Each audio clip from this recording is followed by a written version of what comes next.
Hello කොහොමද පොඩි දෙයක් මතක් වුණා. මිනිස්සු කියන්නේ කවුද කියලා අඳුරගන්න රටකට මෙන්න වුණා.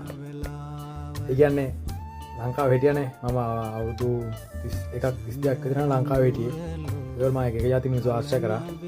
ඒවට රටකට ඇවිල්ලා අලුත් මිනිස්සු ආශ්‍රය කළා. ඒගොල්ලන්ගේ වෙච්ච දේවල් එක්ක සෑහෙන අයිඩියාවක් ආවක් මිනිස්සු කියන්නේ කවුද කියලා.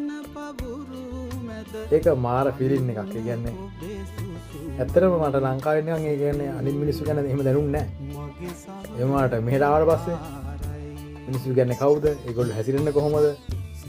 ඒගොල්ලෝ අපි ගැන හිතන් ඉන්නේ කොහොමද? අපි මිනිස්සු ගැන හිතන්නේ කොහොමද? ඒ ටික ආවේ ඔක්කොම මේ අවුරුදු කිහිපය තුල. ඒක මාරයි. ඔයාලටත් එහෙම දැනලා තියෙනවද? දැනලා තියෙනවා නම් තනියම මෙහෙම පොඩ ලාවට සෙට් වෙලා බලන්නකො. මාරු